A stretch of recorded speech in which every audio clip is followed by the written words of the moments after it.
지난 한 주간도 주님의 은혜 안에서 편히 지내셨는지요? 오늘 또 이렇게 공부하게 하신 하나님께 감사를 드립니다. 하나님께서 성령님을 통해서 오늘도 저희들에게 놀라우신 은혜를 허락하시도록 다 같이 기도하고 시작하겠습니다. 거룩하시고 은혜가 충만하신 아버지 하나님, 참으로 감사합니다. 한없이 부족한 죄인을 통해서 놀라우신 주님의 말씀을 듣고 또 칼빈의 강의 기독교 강요를 참 공부할 수 있도록 은혜 주셔서 감사를 드립니다. 성령님께서 저희들의 마음문을 열어주셔서 하나님의 놀라우신 은혜와 사랑을 깨닫게 하여 주시옵소서. 감사하고 주 예수 그리스도 받들어 기도드리옵나이다. 아멘. 청취자 여러분, 지난주에는 성경에서 가르치는 삼위일체 교리에 대해서 공부를 했습니다. 오늘은 하나님의 형상, 즉 인간이라고 하는 것은 어떠한 존재인가에 대해서 공부를 하고자 합니다. 인간이라는 무엇인가? 이것은 어떻게 보면은 대단히 광범위하고 또 중요한 하나의 질문임에 틀림이 없습니다. 우리가 인간이 짧은 인생을 살지만서도 자기가 어떠한 존재인가를 아는 것은 대단히 중요하다고 생각이 되어집니다. 그래서 우리가 이 힐랍 사상에 보면은 대체적으로 인간을 이렇게 정의할 때에 이성을 가진 존재로 이렇게 봤습니다. 그래서 이성이 감정을 잘 컨트롤함으로 올바른 인간이 될 수 있다, 이렇게 믿었지요. 그런데 이것이 이제 시대가 지남에 따라 이 르네상스에 오게 되면은 인간이 이성을 가진 존재라고 보지만서도 인간의 그 본질이 무엇이냐에 있어서 힐랍에서는 이성으로 봤지만은 르네상스의 사람들은 인간의 본질은 자유라 이렇게 봤습니다. 그래서 인간이라는 것은 자유를 가진 존재이다. 그래서 자유가 인간이다. 그렇게 봤던 것을 우리가 알 수가 있습니다. 또 현대에 올라오면은 칼 막스를 생각할 수가 있는데, 여러분 잘 아시는 바와 같이 막스는 공산주의 사상의 이론적인 하나의 기초를 놓은 사람이 아닙니까? 그 사상을 복잡하게 얘기를 하지만 쉽게 이야기하면은 우리 인간은 빵이 없으면 살 수 없는 존재다, 그렇게 봤습니다. 그래서 빵 문제 때문에 인간의 문제는, 모든 문제는 빵 문제부터 생기는 것이다. 어떻게 보면은 상당히 설득이 있는 것처럼 보일 수 있습니다. 왜냐하면 우리가 되게 가정에도 보면은 되게 의식주 문제가 될 때에 생긴다고 그러지 않습니까? 그런데 여러분이 성경을 보면 놀라운 사실은 우리 주님께서 공생애를 시작하시기 전에 40일 동안 광야에서 훈련 받으실 때에 사탄의 시험을 받으실 때 이런 말씀을 하셨지요. 돌로 빵을 만들어라 이렇게 하니까 인간은 빵만으로 사는 것이 아니라 하나님의 말씀으로 살아야 된다, 이렇게 말씀한 것을 볼 수가 있습니다. 여기서 중요한 것은 예수님께서도 빵이 필요 없다고는 말씀 안 하셨어요. 빵만으로만 살 수는 없다, 이것입니다. 그렇습니다. 우리 인간은 하나님의 형상으로 지음을 받았기 때문에 빵만 가지고 살 수가 없습니다. 빵뿐만 아니라 우리의 영혼을 살찌게 하고 우리 영혼을 행복해 하는 하나님의 말씀이 있어야 생명력이 있고 힘 있고 행복한 또 감동적인 삶을 살 수 있을 줄로 믿습니다. 그렇다고 하면 이처럼 인간을 이성을 기초로 해서 이해를 하려고 하는 그런 시도도 있었고, 또 인간의 한 중요한 특성인 자유를 통해서 인간을 정의하려고 했고, 또 인간이 살아가는데 없어서는 안 될 이 빵으로서 인간을 규정 지으려고 했던 것도 사실입니다. 그런데 과연 이것이 올바른 인간의 이해인가 했을 때 칼빈은 이것을 부정은 하지 않습니다. 왜냐하면 우리가 그게 자유도 필요하고 이성도 필요하고 빵도 필요하지만은 그것이 인간의 이해하는 본질은 아니다. 그럼 인간을 이해하는 본질은 어디에서 시작되냐 할 때 칼빈은 우리 인간은 하나님의 형상으로 지음을 받았다는 사실에서 시작되어야 한다 그랬습니다. 그래서 다 같이 창세기 1장 26절 27절을 한번 읽어보겠습니다. 하나님이 가라사대 우리의 형상을 따라 우리의 모양대로 우리가 사람을 만들고 그로 바다의 고기와 공중의 새와 육축과 온 땅에 기는 모든 것을 다스리게 하자 하시고 하나님이 자기 형상 곧 하나님의 형상대로 사람을 창조하시되 남자와 여자를 창조하시고 그랬습니다. 그렇습니다. 오늘 성경을 보면은 우리 인간은 하나님께서 즉 삼위일체 되시는 하나님께서 우리를 당신의 형상대로 창조하셨습니다. 그래서 우리 인간은 어떠한 존재인가, 인간의 그 본질이 무엇인가 할 때는 우리 인간은 하나님의 형상으로 지음받은 존재이다. 이렇게 말씀드릴 수가 있습니다.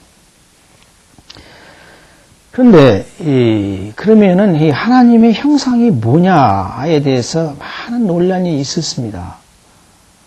여러분도 이렇게 아마 교회에서나 또 다른 어떤 강의를 통해서 형상이란 말을 많이 들으셨을 줄 믿습니다. 그러나 막상 하나님의 형상이 뭐냐 이렇게 얘기를 한다고 하면 꼭 꼬집기가 어렵습니다.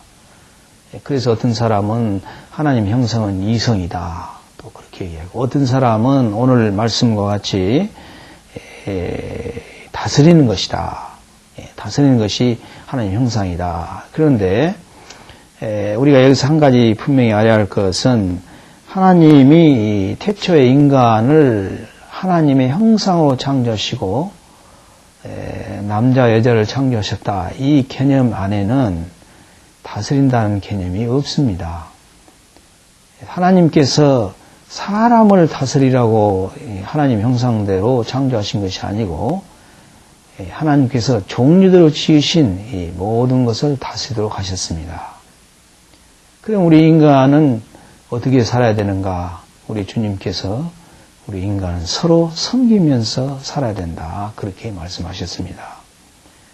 원칙적으로 보면은 우리 인간을 다스리는 것은 하나님의 창조의 질서를 무시하는 것이 되는 것입니다.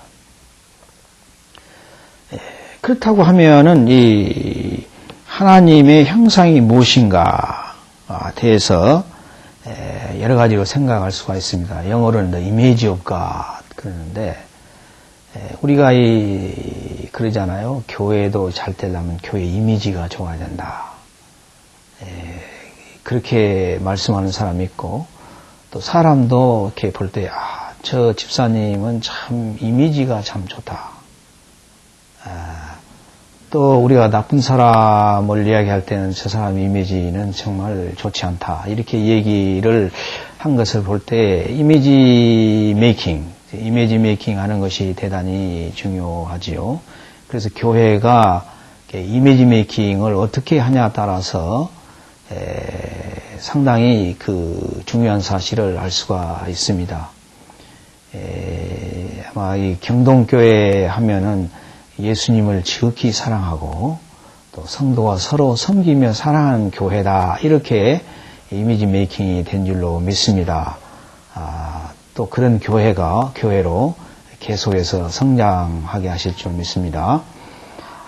하여튼 간에 이 이미지란 말은 대단히 중요한데, 이미지란 말은 하나님의 형상이란 말은, 형상으로 지었단 말은 우리 인간은 어쨌든 간에 닮았다는 말로 얘기할 수가 있습니다. 우리 인간은 하나님을 닮은 사람입니다. 우리 인간은 하나님을 닮은 사람이다. 여러분이 잘 아시는 그 어느 소설에 보면은 발가락이 닮았다는 그런 것도 있는데, 우리는 무슨 하나님의 발가락을 닮은 게 아니라 하나님의 속성을 닮은 존재다, 이렇게 말씀드릴 수가 있습니다. 하나님의 거룩성, 하나님의 의로우심, 하나님의 선하심, 하나님의 사랑하심. 그래서 우리 예수 믿는 사람은, 즉 하나님의 형상으로 지음받은 우리 인간은 저 사람을 볼 때, 그 집사님, 장로님, 또 목사님, 성도님들 볼 때, 저 사람은 참, 저분은 하나님의 이 선하심을 닮은 분이다. 또 하나님의 의로우심을 닮은 분이다. 하나님의 사랑하심을 닮은 분이다. 이렇게 말할 수 있어야 되겠습니다. 그래서 이 창세기에서 보면은 실제적으로 하나님의 형상이 뭐냐에 대해서 얘기를 하지 않았습니다. 하나님의 형상으로 지음을 받았다, 여기만 얘기했지, 무엇으로 그것이 뭐냐에 대해서는 얘기를 하지 않았습니다. 그래서 우리가 교회사를 보면 많은 우리 교부들이 하나님의 형상이 뭐냐에 대해서 연구를 하고 노력을 했던 것을 생각할 수가 있습니다. 그러나 칼빈은 하나님의 형상을 이 하나님의 창조에서 찾으려고 하기보다는 예수 그리스도의 구속을 통해서 찾으려고 했습니다. 그 이유가 뭐냐면은 우리는 하나님의 형상이 무엇이든 간에 그 형상으로 지음받은 존재인데, 그 아담의 타락으로 인해서 하나님의 형상을 잃어버렸다고 하지 않았습니까? 그래서 우리는 아담의 타락으로 말미암아 하나님의 형상을 잃어버렸습니다. 잃어버렸다고 하는 말이 대단히 중요한데, 우리가 가령 돈 한 푼, 동전 몇 푼 잃어버렸다 그러면 그건 별 문제 아니지요. 그러나 가령 1억을 잃어버렸다. 예? 또 여자분들에게서 중요한 게 순결인데 순결을 잃어버렸다, 이렇게 얘기를 한다고 하면은 이건 굉장히 심각한 문제 아니겠습니까? 그래서 이 아담의 타락으로 말미암아 우리 인간은 하나님의 형상을 잃어버렸습니다. 그래서 칼빈은 하나님의 형상을 초자연적인 은사와 자연적 은사로 나누는데, 초자연적 은사는 믿음이라든지 하나님을 사랑한다든지 또 우리가 서로 사랑하는 이런 초자연적 은사는 타락으로 잊어버리고, 우리의 이성이라든지 양심이라든지 이런 자연적 은사는 부패되었다, 그렇게 얘기를 합니다. 그래서 비록 우리 인간이 부패되었지만서도 완전하지는 못하지만은 우리 인간을 동물이라고 얘기할 수는 없습니다. 왜냐하면은 타락했을지라도 그 하나님 형상이 아직 남아 있기 때문입니다. 그래서 우리가 하나님의 형상을 이렇게 잃어버렸는데, 예수 그리스도를 통해서 하나님의 형상을 회복했다, 이렇게 얘기를 하고 있습니다. 그러면은 예수 그리스도를 통해서 회복된 하나님의 형상의 그 본질이 무엇이냐, 여기에 대해서 칼빈은 질문했습니다. 물론 하나님 형상이 이성도 있고 자의도 있고 사랑도 있고 다 있지만은 그것은 하나의 속성이지 본질은 아니다, 그랬습니다. 그래서 그러면 이 본질을 설명하기 위해서 칼빈이 그 제시한 성경 구절이 에베소서 4장 22 22절에서 23절 말씀입니다. 제가 한번 읽겠습니다. 너희는 유혹의 욕심을 따라 썩어져 가는 구습을 따른 옛사람을 벗어버리고 오직 심령으로 새롭게 되어 하나님을 따라 의와 진리와 진리의 거룩함으로 지으심을 받은 새 사람을 입으라 그랬습니다. 그래서 하나님의 형상의 본질은 에베소 4장 23절 말씀에 있다. 그렇게 24절 말씀에 있다. 그렇게 말씀을 했습니다. 여기서 보면은 우리 예수 믿는 사람은 옛사람을 벗어버리고 이제 그리스도의 옷을 입어야 된다 그랬습니다. 옛사람을 벗어버리고 그리스도 옷을 입어야 된다. 여러분이 잘 아는 바와 같이 우리가 옷이 날개다라는 그런 말이 있지 않습니까? 그래서 이 옷걸이가 좋지 않는 사람도 옷을 이렇게 잘 입으면은 참 이쁘게도 보이고 멋있게도 보인다고 그래요. 그래서 우리는 옷을 껴입을 수는 없습니다. 옷을 껴입는다고 하면은 얼마나 우습게 되고 정말 그러지 않습니까? 그래서 우리는 옷을 껴입을 수 없고, 그래서 우리의 유혹을 옛 삶을 따라가는 구습이라는 말은 여러 가지 있습니다.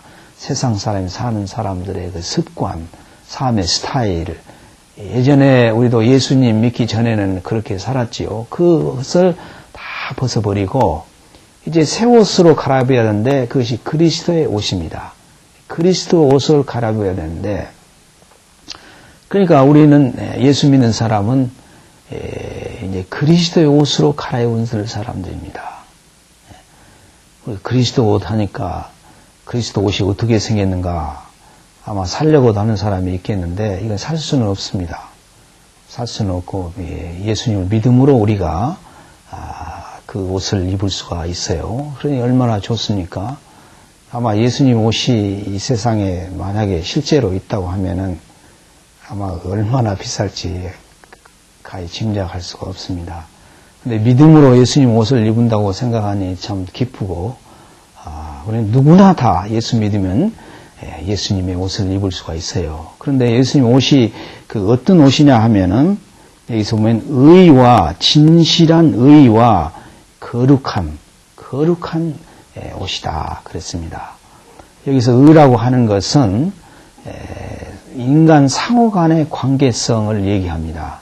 그래서 이걸 갖다가 도덕성이다 그렇게도 얘기를 할 수가 있어요. 그 다음에 거룩성은 하나님과의 관계성을 얘기합니다. 그래서 우리가 예수 그리스도를 통해서 형상이 회복되었는데 그 회복된 것이 뭐냐면 이제 도덕성의 회복이요 거룩성의 회복이다 그렇게 말씀드릴 수가 있습니다. 그래서 우리 인간이라고 한다면은 칼빈에 의하면 또 성경에 의하면 정말 우리가 예수 믿는 사람이라고 한다면은 도덕성이 있어야 되고 거룩성이 있어야 되는 존재가 돼야 된다. 그래서 칼빈은 이것을 갖다가 거울로 표현을 했어요. 하나님 형상을 거울로 표현했는데, 그래서 우리 인간이라고 하는 것은 이 도덕성을 반영하고 거룩성을 반영하는 존재가 되어야 된다. 그렇게 말씀했습니다. 이 도덕성이라고 하는 것은 대단히 중요한데, 왜냐하면 도덕성은 보편적입니다. 보편적이고 선택적이 아닙니다. 그래서 우리가 도덕적으로 살고 싶어서 살고 살기 싫어서 안 사는 거 아닙니다. 우리 인간이면은 도덕적으로 살아야 된다 이 말입니다. 그런데 오늘날 우리가 인간성의 황폐를 많이 얘기하지요. 옛날에 그 지존파를 보면은 이 사람을 토막 내놓고도 이렇게 얼굴 하나 이렇게 끄덕이지 않는, 붉히지 않는 사람이 과연 인간인가 그런 질문도 했습니다.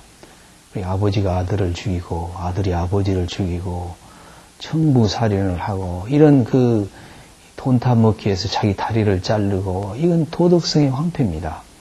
우리가 이 논의 밭이나 이렇게 보면은 밭을 갈고 이렇게 개간을 하지 않으면은 이 잡초가 우거져서 이렇게 황폐해서 땅을 못 쓰게 되는 것과 마찬가지로 우리가 이 도덕성도 우리가 도덕적으로 살지 않으면은 이렇게 황폐가 돼 가지고 인간이 아니라 동물로서 동물처럼 사는 그런 존재가 될 수도 있는 것입니다.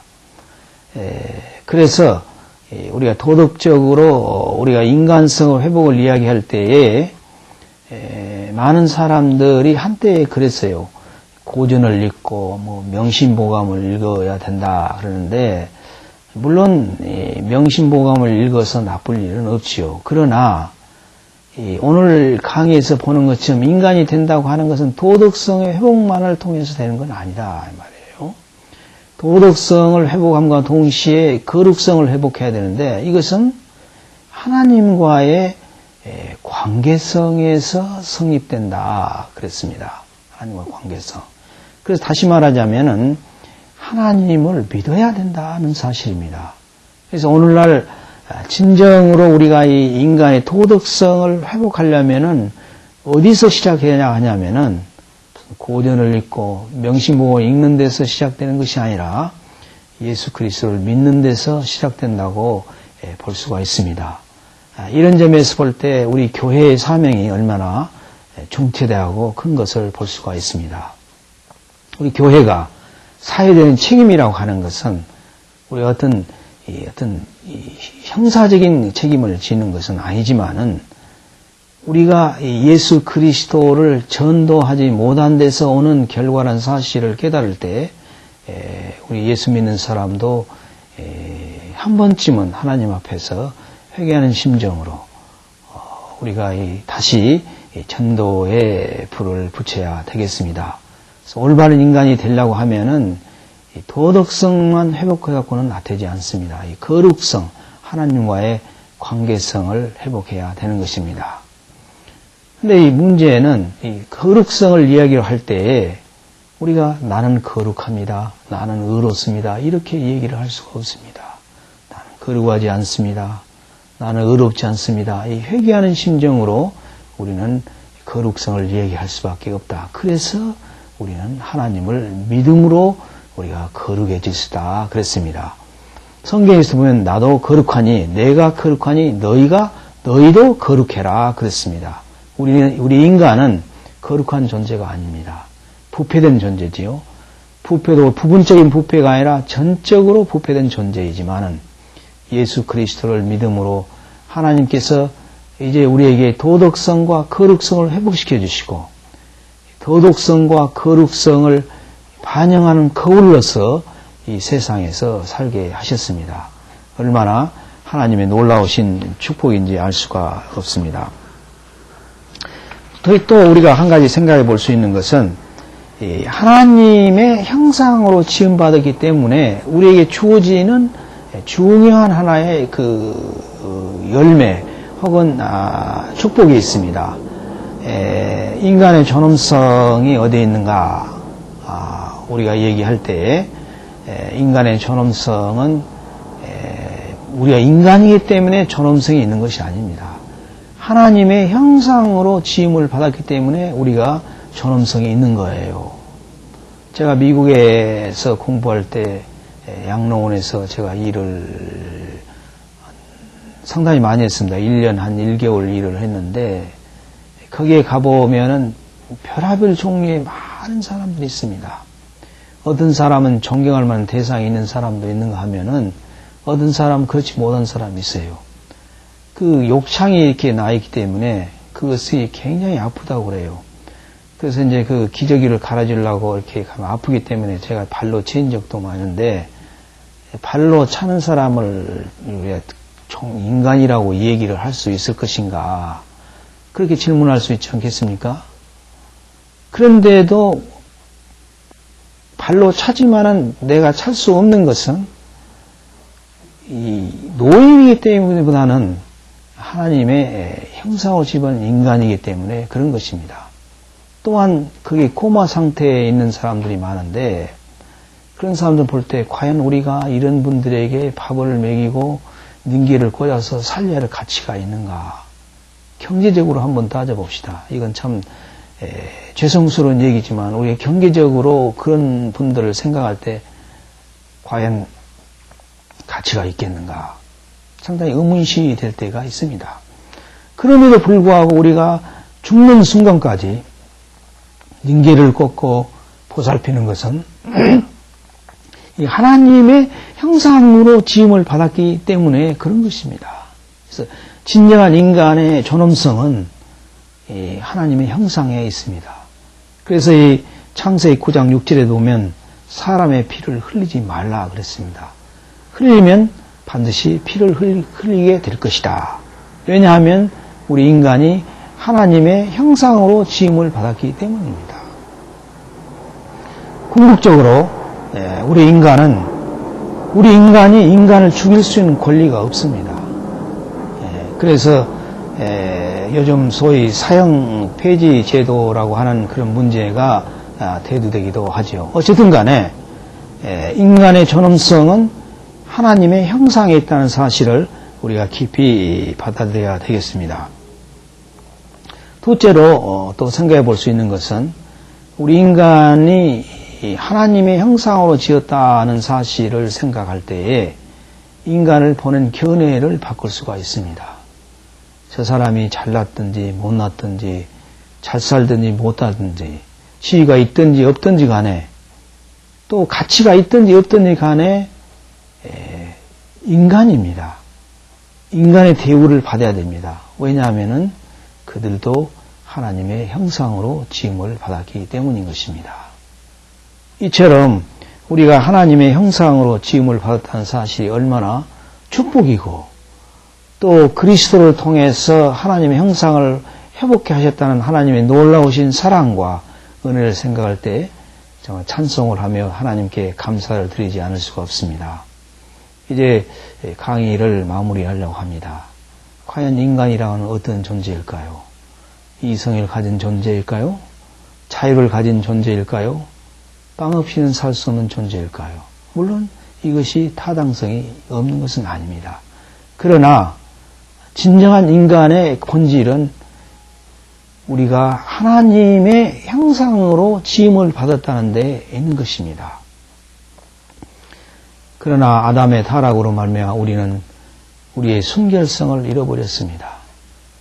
그럼에도 불구하고 하나님께서 세상을 이처럼 사랑하사 독생자 예수 그리스도를 이 땅에 보내심으로 말미암아 십자가에 죽으시고 보혈의 피를 흘리시고 말미암아 우리의 죄를 사해 주시고 하나님의 형상을 회복시켜 주셨다는 것이 얼마나 큰 축복이고 놀라운지 알 수가 없습니다. 잃어버린 순결성을 회복해 해 주신 분이 우리 주님이십니다.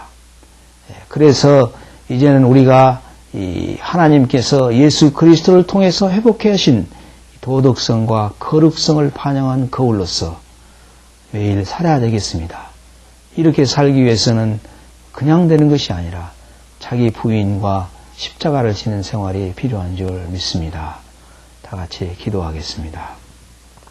거룩하시고 은혜가 충만하신 아버지 하나님 감사합니다. 아담의 타락으로 말미암아 순결성을 잃어버렸는데 하나님의 형상을 잃어버린 존재였는데 예수 그리스도를 통하여 하나님의 형상을 회복해 하시니 감사를 드립니다. 아버지 하나님 이제 회복해 하신 그 형상을 참 반영하며 살 수 있도록 주님 제일 매일 저희들에게 자기 부인을 하게 하시고 십자가를 질 수 있는 은혜를 허락하여 주시옵소서. 감사하고 주 예수 그리스도 받들어 기도드리옵나이다. 아멘.